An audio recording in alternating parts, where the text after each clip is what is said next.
A alma, perguntas 134 a 146a. Que é a alma? Um espírito encarnado. Que era a alma antes de se unir ao corpo? Espírito. As almas e os espíritos são, portanto, idênticos? A mesma coisa? Sim, as almas não são senão os espíritos.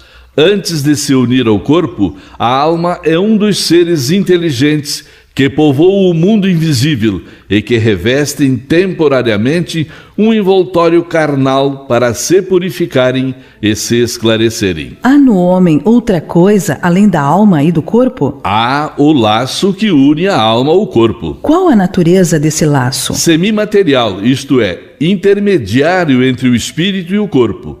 É preciso que seja assim para que eles possam comunicar-se um com o outro. Por meio desse laço é que o espírito atua sobre a matéria e vice-versa. O homem é, portanto, formado de 3 partes essenciais. Primeiro, o corpo ou ser material, análogo ao dos animais e animado pelo mesmo princípio vital. Segundo, a alma, espírito encarnado que tem no corpo a sua habitação. Terceiro, o princípio intermediário ou perispírito, substância semimaterial que serve de primeiro envoltório ao espírito e une a alma ao corpo. Tais são, num fruto, a semente, a polpa e a casca. A alma é independente do princípio vital? O corpo é apenas o envoltório. Repetimos-lo sem cessar. O corpo pode existir sem a alma? Sim, entretanto, desde que cessa a vida do corpo, a alma o abandona. Antes do nascimento, ainda não há união definitiva entre a alma e o corpo, ao passo que, depois de se haver estabelecida esta união, a morte do corpo rompe os laços que o unem à alma, e a alma o deixa. A vida orgânica pode animar um corpo sem alma, mas a alma não pode habitar um corpo privado de vida orgânica. Que seria o nosso corpo se não tivesse alma? Uma massa de carne sem inteligência.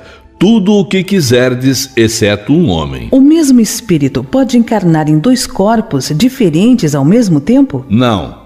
O espírito é indivisível e não pode animar simultaneamente 2 seres distintos. Que pensar da opinião dos que consideram a alma o princípio da vida material? É uma questão de palavras, com a qual nada temos. Começai por vos entenderdes mutuamente. Alguns espíritos e antes deles alguns filósofos definiram a alma como sendo uma centelha anímica emanada do grande todo.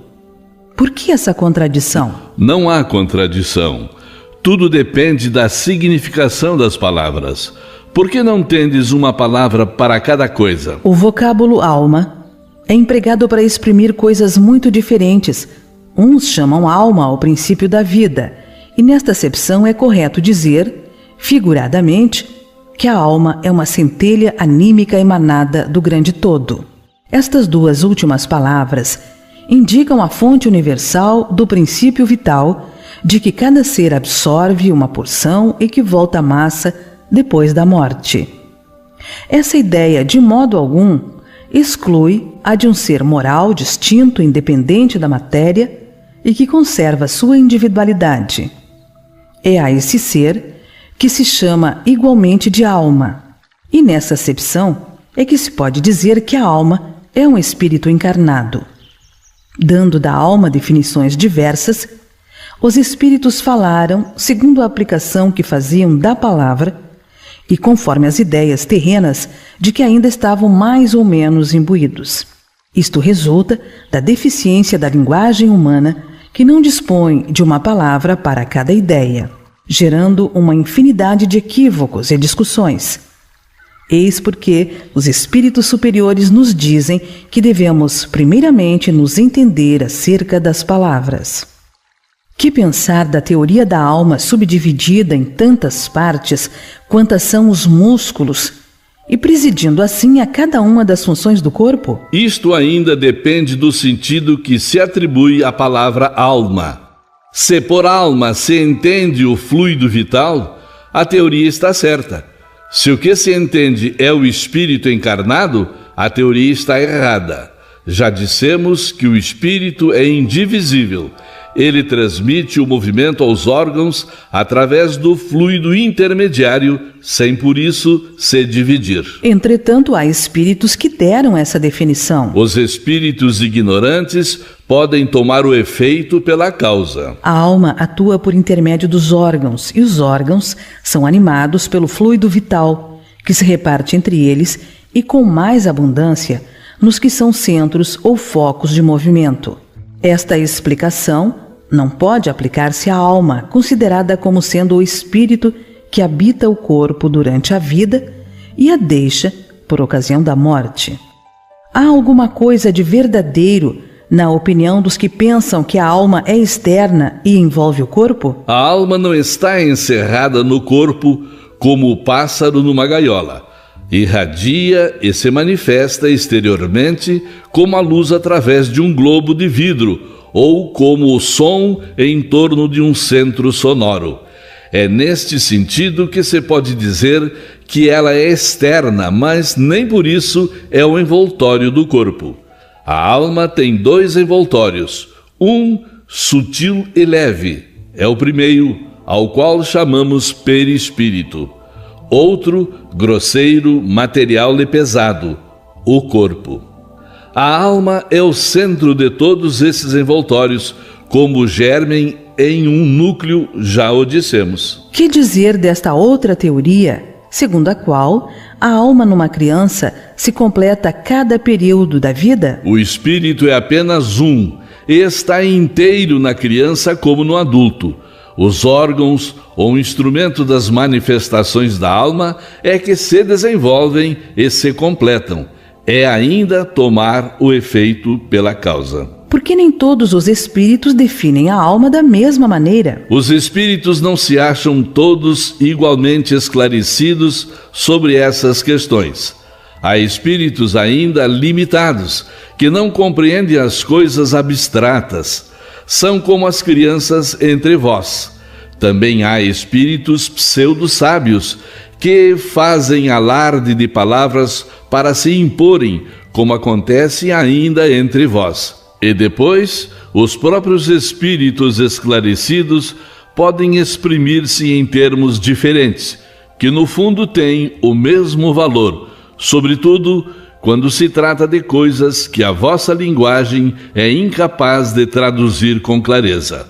Recorre então a figuras, a comparações que tomais como realidade. Que se deve entender por alma do mundo? O princípio universal da vida e da inteligência, do qual nascem as individualidades. Mas os que se servem dessa expressão muitas vezes não se entendem entre si. O termo alma é tão elástico que cada um o interpreta ao sabor das suas fantasias. Algumas vezes tem-se atribuído uma alma à terra.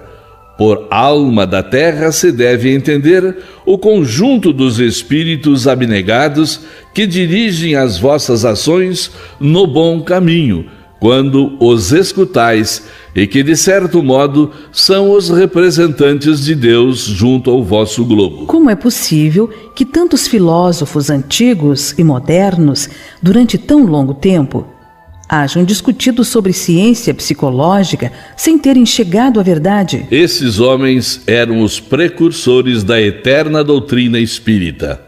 Prepararam os caminhos. Eram homens e se enganaram porque tomaram suas próprias ideias pela luz.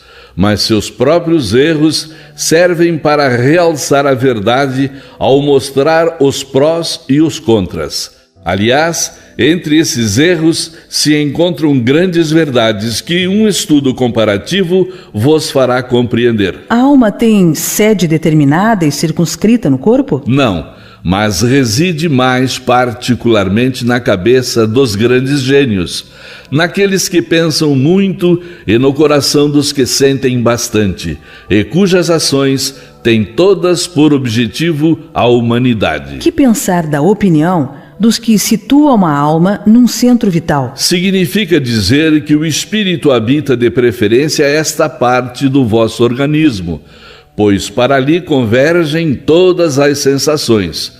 Os que a situam no que consideram o centro da vitalidade confundem-na com o fluido ou princípio vital. Contudo, pode-se dizer que a sede da alma se encontra especialmente nos órgãos que servem para as manifestações intelectuais e morais.